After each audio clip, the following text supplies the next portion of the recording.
Muhterem efendim, doğuştan veya sonradan herhangi bir hastalık ya da kaza sonucu bedeni, zihni, içtimai ve hissi kabiliyetlerini çeşitli derecelerde kaybettiğinden ihtiyaçlarını karşılamada ve toplum hayatına uyum sağlamada zorluklar çeken ve günümüzde engelli tabir edilen kimselere İslam'ın bakışı nasıldır? Ayrıca bazı engellilerin kaderi tenkit ettikleri ve çeşitli psikolojik rahatsızlıklara düştükleri görülüyor. Kimi insanların da onları küçümseme ve dışlama türünden yanlış davranışlarına şahit olunuyor. Bu konuyla alakalı mülahazalarınızı lütfeder misiniz?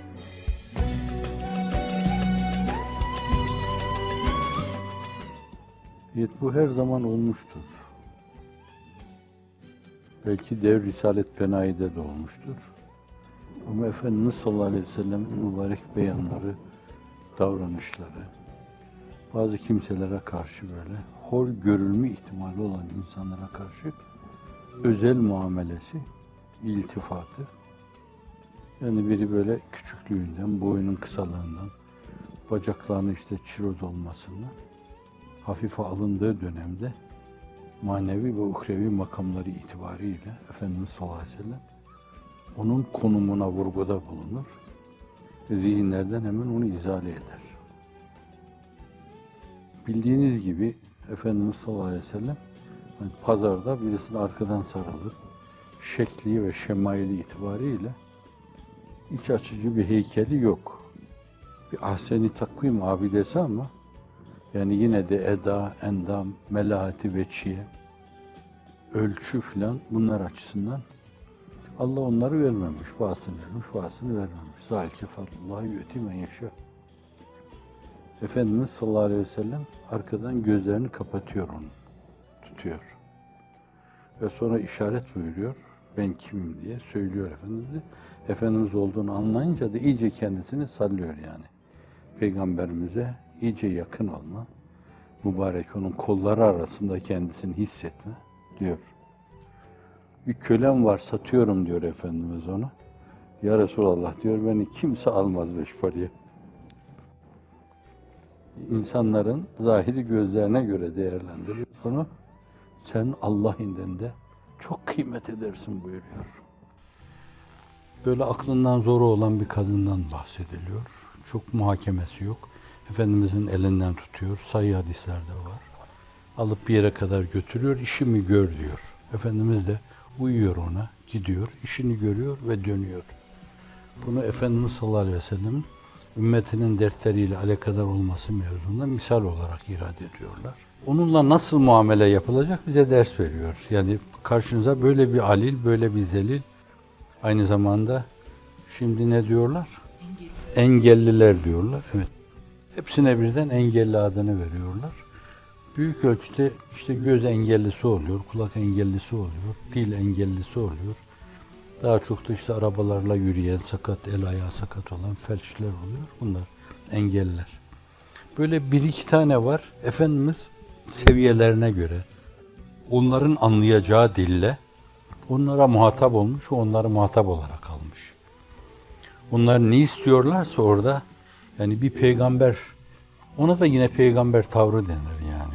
Yani o günün toplumu nazarında bir insan yani gözü görmüyorsa, eli tutmuyorsa bir yönüyle kendi şahsi hayatı adına, aile hayatının, toplumun hayatı adına eğer bir işe yaramıyorsa iradi seleksiyon, hani bir natürel seleksiyon var. Evet, eleme yani bir yönüyle. İşe yaramayan insanların elenmesi gibi bir şey. Yani o toplumda da böyle bir ahlak vardı. O cendereden, o badireden sıyrılıp da hayatını devam ettiren insan sayısı çok azdır. Yani hatta o günkü telakkiler içinde bazı oymaklarda kız çocukları öldürülüyordu. Ne işe yarar ki filan deniyordu. Bir yönüyle bağışlayın, çok icap duyuyorum, siz de kusura bakmayın. Yani kadınlar eğer muhafaza ediliyorsa belli ölçüde, belli bir nisapla muhafaza ediliyordu.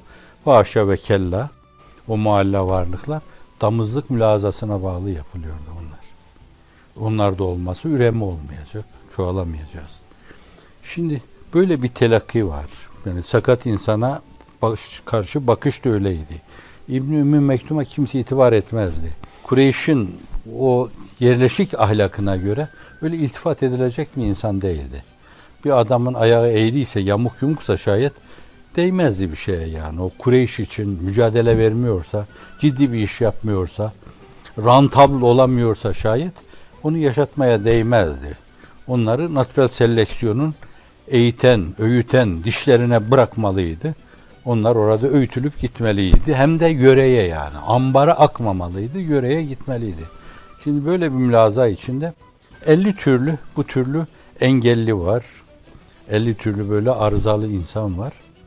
Fakat o reşalarda bazılarını görebileceksiniz. Üstad Hazretleri'nin oradaki ifadeler içinde. O korkunç şeyleri değiştirerek onların yerine ahlakı âliye-i İslamiye'yi, Kur'aniye'yi ikame etmek suretiyle o derbeder, o perişan, o alabildiğine sergerdan, bağışlayan o serseri toplumdan dünyayı idare edebilecek medeniyet muallimi insanlar çıkardı. Allah'ın izni inayetiyle. Şimdi başta kendisinin esasen onlara karşı nasıl bir tavır takınılması lazım geliyor. Rehber öyle bir tavır takınmalıydı ki onlar da onun kıymetini bilsinler. O İbn-i Ümmü Mektum Katiye Muharebesi'nde de amadır. Fakat bir yerde bir birliğin başında komutandır yani. Gözleri de görmüyor. Haşa ve kella karambola kılıç sallıyor diyemem ben. O görmeyen gözleriyle benden daha iyi görüyordur. Orada yoksa onu bir okla yaşatmazlardı. Fakat sonuna kadar dayanıyor o mevzuda yani. Allah'ın izniyle karşı ordu Kasya'da Rüstem'in ordusu bozguna uğruyor. Bunun gibi dediğiniz yani bu Yemen'den gelmiş Ebu Musa'l Eş'ari Hazretleri. O Yemenliler bugün de öyledir yani sesleri güzel. Şimdi onlar Kur'an'ı da öyle güzel okuyorlardı. Onlar Kur'an okurken de Efendimiz sallallahu aleyhi ve sellem işaret buyurdular. Kapınızı, pencerenizi açın diye. Yani dışarıda dinleyenler o Kur'an'ın tesirinde kalıyorlardı. Hazreti Ebubekir Efendimiz de çok içten okuyordu. Etkileyen bir sesi vardı. Yani herkes Kur'an okuyabilir. Harfleri çatlatabilirsiniz yani. Evet bu doğru. Olumlu şeylerdir harflerin hakkının verilmesi ama fakat bazen öyle eda ederler ki onu hakikaten böyle gökten iniyor gibi adeta bir ses zemzemesi, bir söz zemzemesi halinde insanın içinde bir heyecan meydana getirir. Hazreti Ebubekir Efendimiz de dışarıya çıkmayacaksın, boykot ilan edildi. Kendine karşı bir tavır ilan edildiği dönemde evinin cumbasına çıkıyor, orada namaz kılıyor, sesle Kur'an okuyor. Nasıl namaz kılıyor? Namaz daha teşri kılınmamış. Ama namaz kılıyor yani. Hazreti İbrahim'in bakiye-i diniyle amel ediyor, namaz kılıyor. Ona dayanamıyorlar yani. Diyorlar ki adamına söyle içeriye girsin. Bizim çocuklarımız, kadınlarımız baştan çıkıyor. Etkileyen bir sesi var. Dokunduruyor onlara. Kendi uğunur gibi okuyor. Bayılır gibi. İçinde güveçler kaynıyor gibi eda ediyor onu. Karşı taraf müteessir oluyor. İşte o Eş'ariler de Yemenli onlar. Öyleydi onlar. Efendimiz pencerelerini açın diyor. Ve kendisi de dinliyor onları. Bütün bunlarla esasen onlara değer atfediyor. Değer atfedilmesi lazım gelen şeylere değer atfediyor. Böylesine siz de değer atfedin. İbn-i Mesud'a Kur'an oku demiyor mu? Hani fekeyfe idâ ci'nâ min kulli ümmetin bi şehidin ayetine kadar okuyunca kendisi de kendinden geçiyor. Aynen buna Übey ibn Kâbe lem yekunillezîne keferû Sure-i Cellesini diyor ki Rabbim emretti diyor sana Übey bunu okusun. Adımı andı mı diyor. Andı deyince ağlıyor hıçkıra hıçkıra. Kim ağlamaz ki? İnsanın kalbi durur. Bunun gibi bütün bunlarla ehli marife iltifat buyuruyor. Ve herkese iltifat etme mevzuunda rehberlik yapıyor. İşte buna iltifat edilir. Übey ibn Kâb saygı duyulacak bir insandır. O onun peygamberi, onu yetiştiren, irşad eden insan. Zeyd ibn Sabit saygı duyulacak bir insandır. Ebu Musa'l Eş'ari saygı duyulacak bir insan. Yemen'e bir yönüyle belki bir amil, bir vali, bir mürşid olarak gönderildiği zaman da ona iltifat ediyor. En büyük avans odur onun için. Ve dolayısıyla da Efendimizin sallallahu aleyhi ve sellem onu göndermede referans olması, o insanların ona saygı duyması mevzunda çok önemlidir. Şimdi öyle bir insan gönderiliyor ki, öyle bir elçi ki, o Resul demeyeyim, Resul ona mahsus bir şey oluyor. Öyle bir elçi ki oraya gider gitmez, kim gönderdi seni? Allah Resulü sallallahu aleyhi ve sellem. Bunun gibi, yani bir taraftan öyle bir insana iltifat etmek suretiyle, Yemenli bu, aynı zamanda işte gaz sistemine göre Kureyş'in felsefesinde bilmem aşağıya doğru kaçıncı basamakta duruyor. Evet, yabancı taşralı mülahazası var o gün. Bir taşralıya iltifat etme mevzu. Bütün bununla bir kere o düşünceyi yıkıyor. O peygamberdir yani. Onun ortaya koyduğu her şey Allah'ın murad-ı sübhanesine uygundur. O ne yapıyorsa mutlaka ona muvafık hareket etme mecburiyeti var. Bir diğer taraftan referans oluyor ona. O arkasındaki güç olarak Yemen'e kim gitmiş, Yemenlere de o mesajı gönderiyor. Zaten kendisi de ifade buyurduğu gibi Yemenler kalpleri yumuşak insanlardır. Osmanlı'ya da öyle davranmışlar.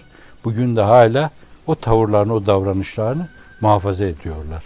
Her insana nasıl davranılacak, o davranışı ortaya koymak suretiyle gözümüzü açıyor, bize rehberlik yapıyor, onları onuru ediyor, yüreklendiriyor, vazife yapma mevzuunda. Onları vazife yaparken arkalarında kimin olduğunu düşünerek yapıyorlar. Yani falan filan, ben kendi gücümü, kuvvetimi arkama aldım, onunla geliyorum değil. Benim arkamda Allah Resulü var sallallahu aleyhi ve sellem. Bu onu Allah Celle Celaluhu teyit ediyor. Allah'ın teyit ettiği de hiçbir zaman sarsılmaz Allah'ın inayet ve keremiyle. Bilal-i Habeşi, o da renginin mahkumu, kıvırcık saçlarının mahkumu, şin harfini çıkaramamanın mahkumu.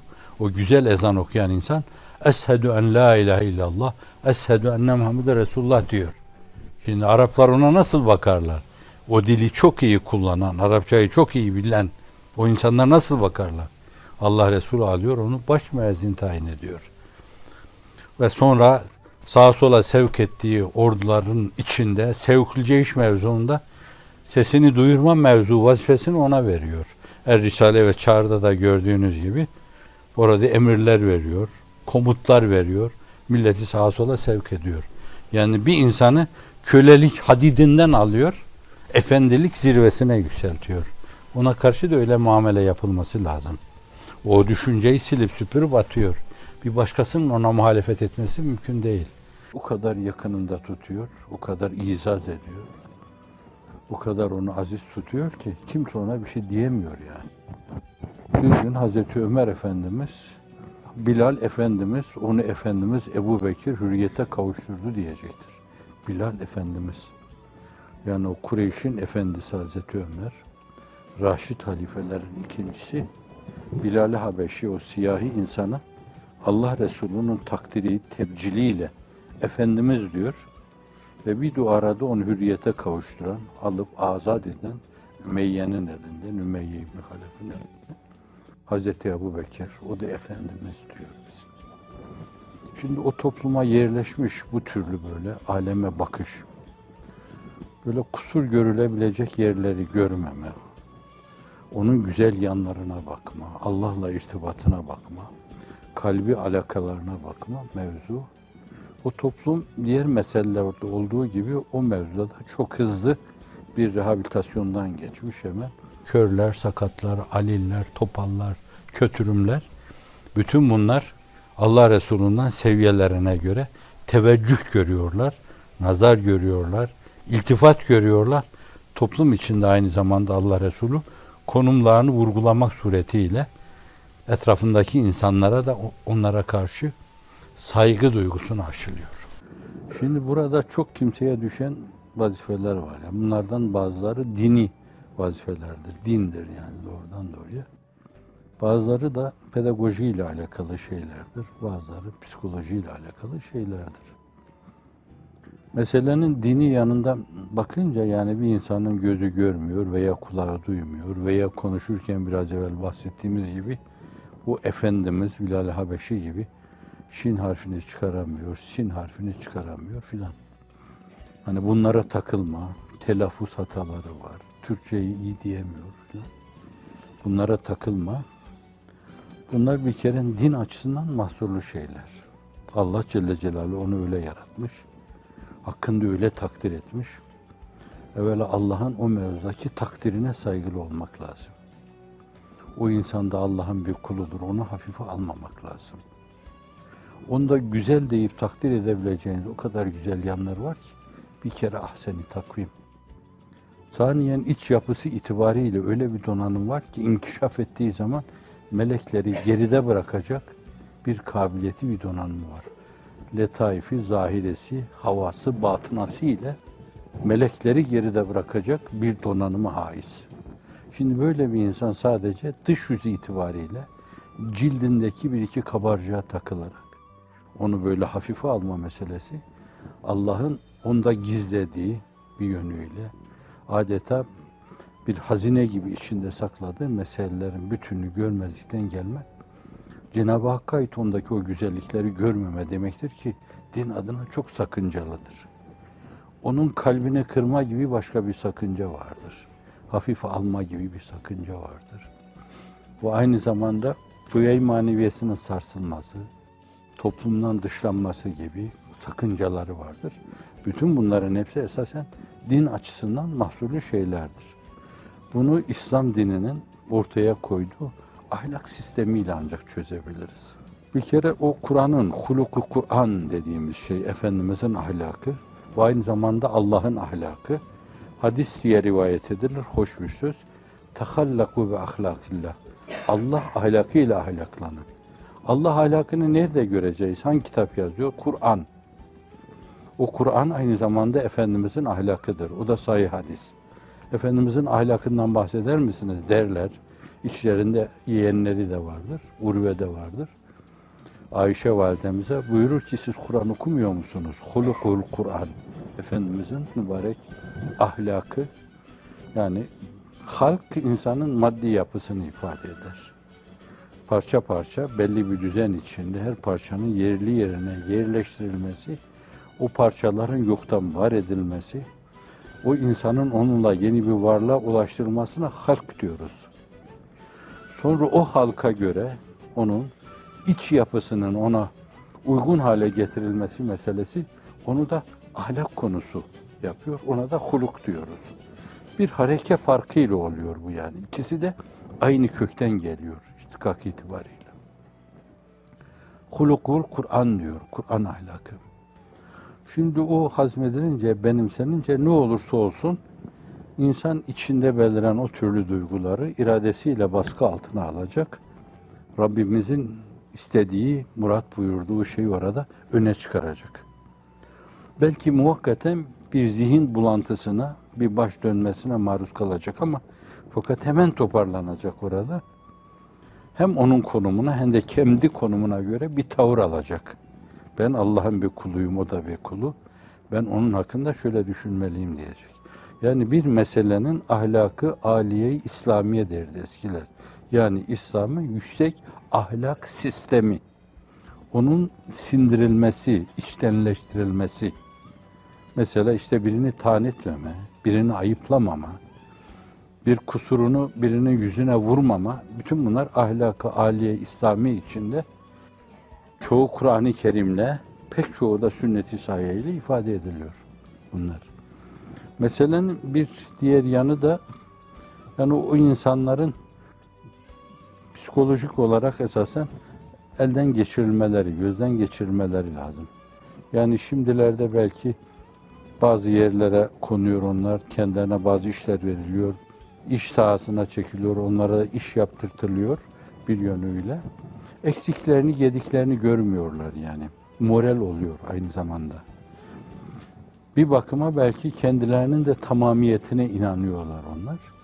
Bu da zannediyorum o ülkede yani mekteplerimizde yani o hususa yer verilerek onların da o mekteplerde rehabilite edilmesi bu aynı zamanda devletin o türlü konularla alakadar olan bakanlıkları, müsteşarlıkları, genel müdürlükleri tarafından onlara bir kısım iş alanları oluşturularak yani gözü görmüyorsa, kulağı duymuyorsa ve konuşamıyorsa, ifade edemiyorsa kendisini veya bir eli tutmuyorsa, sadece ayakları işliyorsa, kötürümse şayet durumuna göre mutlaka onlara bir iş bularak onların kendi ruh haletleri itibariyle tatmin olmalarını sağlamak lazım.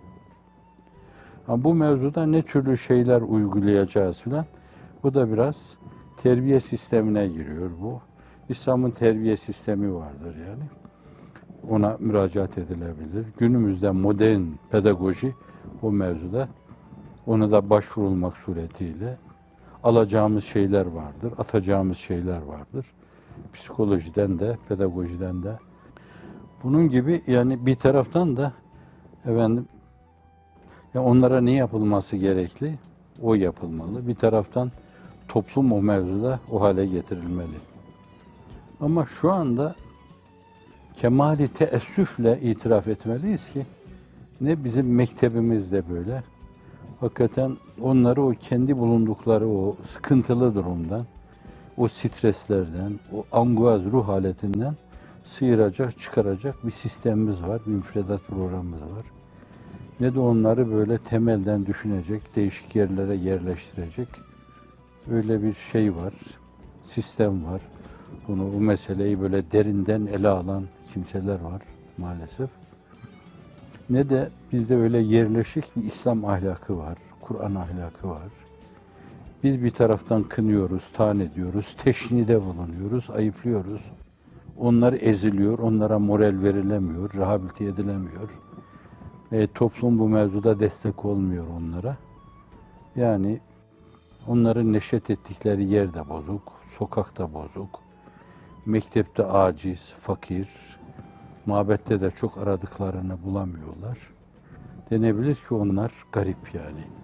Garipliklerinin farkında olsalar böyle, Allah'a yönelseler, Allah'ın inayetiyle kazanırlar, ahiretlerini kazanırlar. Ama çok zordur o da.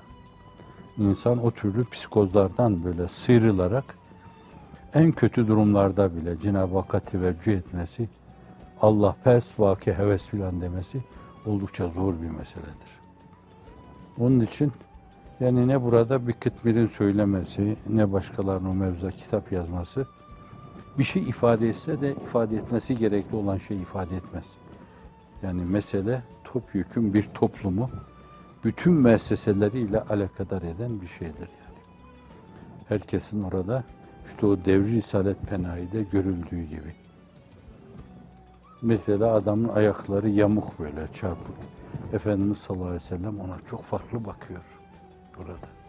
Çünkü Allah yani bir yönüyle de din açısından meseleyi değerlendirince Allah burada onun o ayaklarını aldığına göre, onu o ızdırabı yaşattığına göre öbür tarafta ona herkesten farklı ve faik ayaklar ihsan edecektir. Hani Amr ibn Cemuh da diyor ya, Efendimiz o yaşlı olduğundan dolayı böyle bir savaşa sen girme. Bu bir yönüyle böyle ölüme kendini atma. Ya Resulallah şu eğri bacaklarım cennette düzelmiş olarak böyle. Ben orada yürümek istiyorum. Ve şehit oluyor orada. Uhud'da şehit oluyor. Efendimiz biraz sonra buyuruyor ki cennette bacakları dümdüz yürüyorken gördüm ben onu diyor. Malum mesele. Şimdi bunları verecek kişi efendim ortam. Bunları verecek bir toplumda bir toplumsal ahlak. Başkalarına örnek olma adına da çok önemli yani. Demek ki bazıları da katlanmalı diyor. Mesela Efendimiz sallallahu aleyhi ve sellem o çekmenin, o ızdırabın yani saralı ara sıra düşüyor. Başını da yere vurabilir yani. Geliyor Efendimiz'den dua talep ediyor. Ben diyor sana dua edeyim diyor.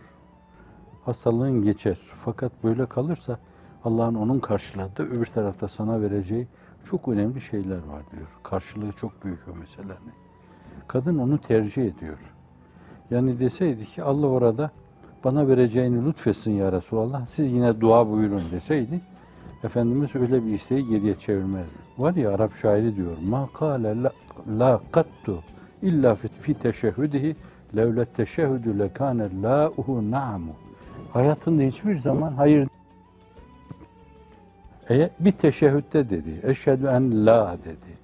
Allah'tan başka mabudu bil hak, maksudu bil ishak yoktur dedi. Nefi üluhiyette bulundu. Sadece Allah vardır dedi. Şimdi kim ne isterse Efendimiz sallallahu aleyhi ve sellem el verir ki meşru olsun. Şimdi o kadın da deseydi ki Ya Resulallah bana dua et, iyi olsun. Ahirette de Allah lütfunu üzerimizden esirgemesin. Fakat kadın öyle bir tercihte bulunuyor yani. Yani bazı hastalıklar, bazı kimseler hani hastalık ister. Ben onunla meşgul olayım. Beni çok meşgul etmesin, alemi de kaçırmasın. Ben olumsuz şeylerle meşgul olmayayım. Kafamı onlarla meşgul etmeyeyim. Bu ayrıca keremkârane bir tavırdır, bir vaziyettir. Yani hafife almamak lazım. İhtimal ki annemiz de öyle bir mülazaya bağlı, Sara'dan kurtulmayı istemiyor. Fakat diyor ki ya Resulallah, bazen düşerken açılıyorum. Açılmamam için dua buyur. Efendimiz de açılmaması için dua buyuruyor. Ve öyle oluyor. Günümüzde çok yaygın o mesele. Küfür lafları, kaderi tenkit lafları. Neden ben yani? Neden benim ailem? Neden benim çocuklarım? Yani eski metinlere girdiğiniz zaman da bu türlü bir ifadeyle karşılaşmazsınız yani. Fakat günümüzde hem dilin canını okuma adına hem de bu türlü gavurlara ait bir kısım ifadeler, tabirler o filmler yoluyla, o diziler yoluyla maalesef yerli gibi gelip dilimize yerleşiyor. Dağdaki bağdakini kovuyor. Bizim güzel o altın o zebercet kelimelerimiz, mülazalarımız, cümlelerimiz, idiomlarımız kapı dışarı edilerek bir kısım nesepsiz şeyler gelip onların yerine oturuyor. Ve kimse de kendini bundan kurtaramıyor. Dilin nezahati, dilin güzelliğinin korunması bize ait. Anlaşılır olması başka bir mesele de dilin namusunun, şerefinin korunması çok önemlidir. Bunlar da dinin namusuna ve şerefine dokunulan hususlardır bunlar. Neden bana? Çok yaygın yani bu. Başına bir şey gelince, neden ben düştüm? Neden başım yarıldı? Neden yani bizim aile böyle bir şeye maruz kaldı? Neden iflas ettim? Bunun gibi bunlar kaderi görmeden geliyor. Oysa ki dün müydü, evvelki gün mü? Bugün bir mülaza ile dedim. Yani bir tanesi geliyor, ortalığı katıp karıştırıyor. Pişmiş aşa su katıyor. Su değil. Itrahat katıyor. İçilmez hale getiriyor onu. Fakat şimdi biz meseleyi sadece onun bu mevzudaki o şeni fiiline bağlıyor, ona veryansın ediyoruz. Bir şeyde kusur ediyoruz ve ihmal ediyoruz. Biz kendi istihkakımızı görmüyoruz. Acaba neden biz böyle bir şeye müstahak olduk?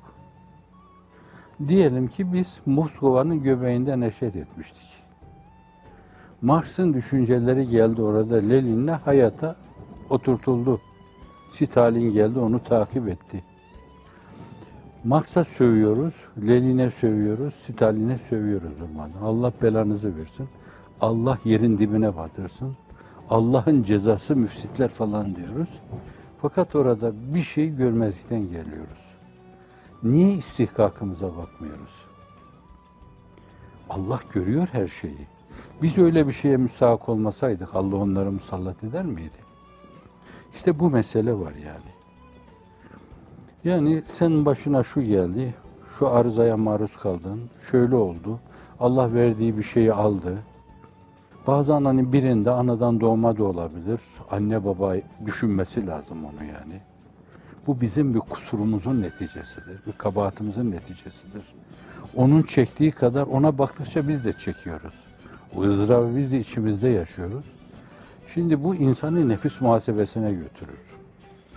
Kendiyle yaka paça olmaya götürür.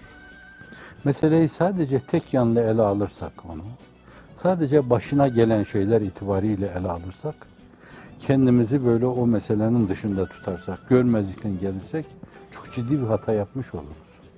İstihkak çok önemlidir. İnna Allah la yazlimun nas velakinnen nas enfusem yazlimun. Allah zalim değildir. Ortada öyle bir şey varsa onlar kendi kendilerine zulmetmişler demektir. Ama baba yapmış, ama anne yapmış, ama onun kendisi yapmış. Ha ne yapacak o zaman? Bu benim kabahatimdi, kusurumdu, böyle oldu. Böyle bir duruma maruz kaldık. Bundan sonra kazaya rıza, sabah akşam okuduğumuz duada olduğu gibi Radînâ billahi rabba ve bil İslâmi dînâ ve bi Muhammedin Resûlen nebiyye diyerek evvela o mevzuda rızamızı ortaya koymamız lazım. Bunu tekrar etmemiz lazım. Hazreti Pir değişik şeylerde hani ben de o aziz kadere diyorum ki ben senin tokatlarına müstahaktım diyor. Şimdi bu derin düşünme neticesinde, kendiyle yüzleşme neticesinde, mukarrebine göre, kendine göre kusurlar icat etmesi neticesinde oluyor. Mesela son diyelim bir şeyinde diyor ki, ben bunca şeyi çektim diyor, ben şimdi bunların sebebini, hakkı sebebini anladım. Bunları benim çekmemin sebebi, maddi manevi Kur'an'a hizmetimi, maddi manevi füyüzat hislerime feda etmekliymiş. Yani veli olayım diye, aklımdan geçmiş belki. Ve işte bu insanlara böyle kendimi dinleteyim diye. Öyle yapmış mıdır, öyle demiş midir, öyle düşünmüş müdür? O ayrı bir mesele. Fakat o kendisi öyle diyor yani. Benim şimdiye kadar bu yediğim tokatların arkasındaki şey, arka planı, bu mevzuda benim cennet mülazam, cennete gireyim. İyi bir mahiyete ereyim ben. Efendimizle beraber aynı sofrada oturayım. Oysa ki emredildiği için yapılır, rıza-i ilahi için yapılır, verilen şeyler lütfi verilir. Cennete de bağlanmaz, cehennemden sakınmaya da bağlanmaz bunlar. Kulluk çok önemli bir şeydir, ucuza feda edilmemeli. Kulluk cennet karşısında bile feda edilmemeli. Onun bedeli olsa olsa Allah rızası olur. Şimdi o mukarrebin düşüncesinde de böyle en yakınlara yakışır şekilde düşünüyor. Kendine göre, kendi gibi düşünüyor ve meseleyi kendine bağlıyor. Yani bana ait kusurlardan dolayı diyor. Yani hapishanelerde dolaştırılmam, eziyet edilmem, 19 defa, 20 defa zehirlenmem.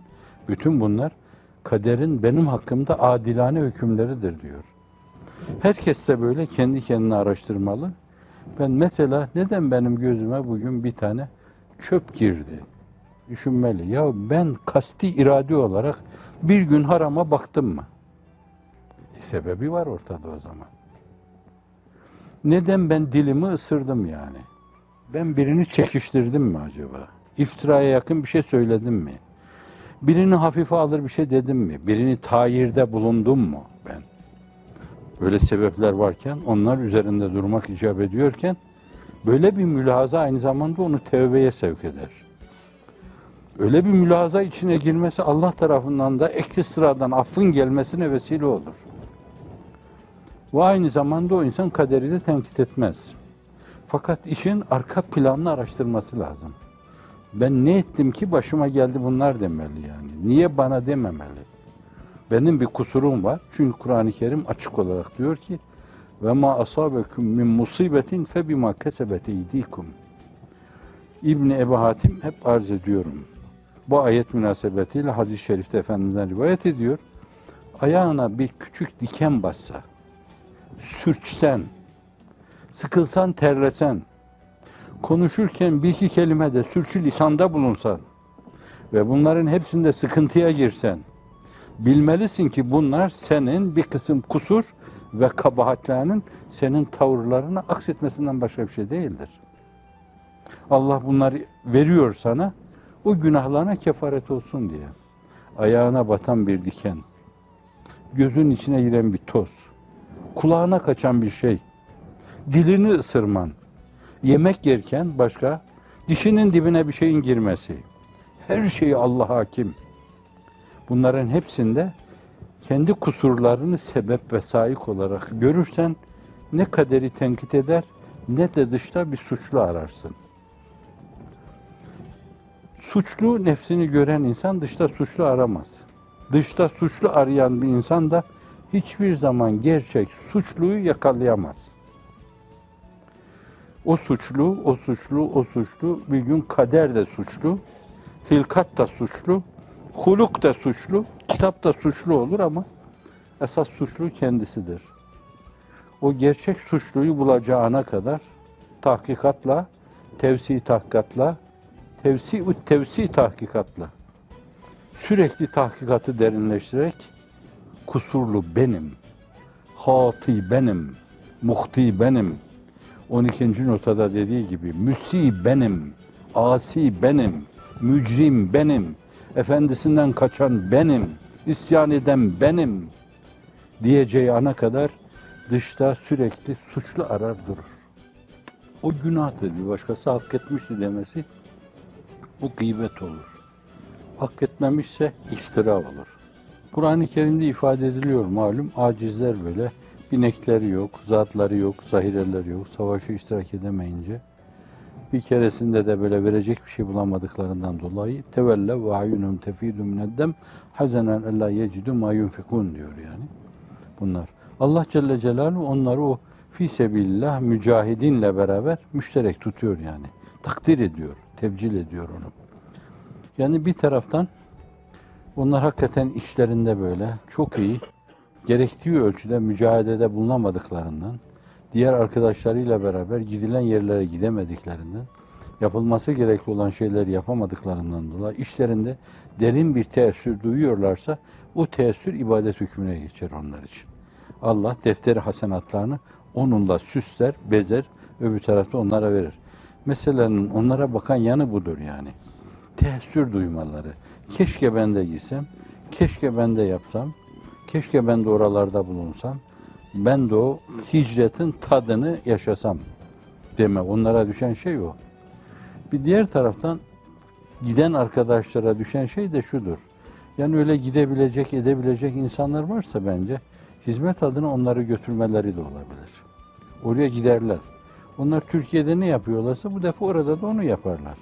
Şimdi bunun da iki yanı var. Yani bir taraftan onlar o mücahid arkadaşları fi sebilillah vel mücahidine fi sebilillah kategorisi içinde kendilerini mütalaa ederler. Moral bulurlar. Bir diğer taraftan da oradaki insanlar yahu şu adamdaki hasbiliğe, fedakarlığa bak yani.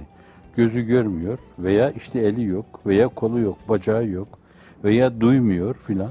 Fakat her şeye rağmen ülkesini, yurdunu, yuvasını terk etmiş buraya gelmiş. Haliyle öyle bir derstir ki oradakilerine önemli bir şeydir.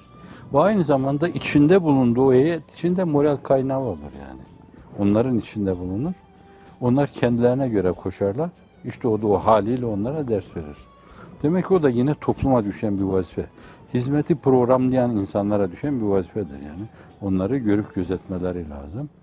Moralmen çökmelerine meydan vermemek lazım. Kuvve-i maneviyeleri takviye etmek lazım. Bu musibetlerin, belaların insanları amudi yükseltmesi söz konusudur.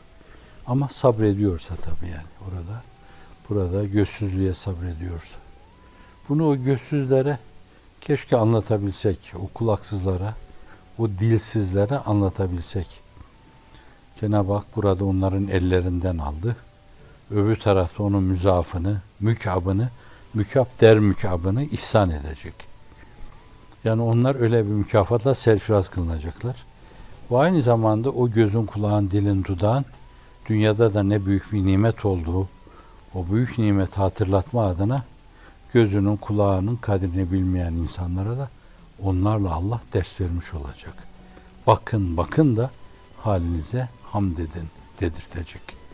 Böyle cüz'i dairede bazıları için öyle bir imtihan söz konusu olsa da fakat binlerce insana, milyonlarca insana o uzuvları olmayan insanların tavırları, davranışları, durumları öyle bir ibret dersi olacaktır ki başka türlü onlara onu anlatmak mümkün değildir. Allah'ın namütenayi nimetleri var. Ve in tauddu ni'metallahi la tuhsuha. Allah'ın nimetlerini sayıp dökmeye kalksanız sayamazsınız. İnnel insane lezalumun keffar. Ama gel gör ki insan çok zalim, haddini bilmez, saygısız ve çok nankördür diyor. Allahümme a'inna ala zikrike ve şükrike ve husni ibadetik. Allahümme inna neselükel huda ve tuqa vel afafe vel ghina.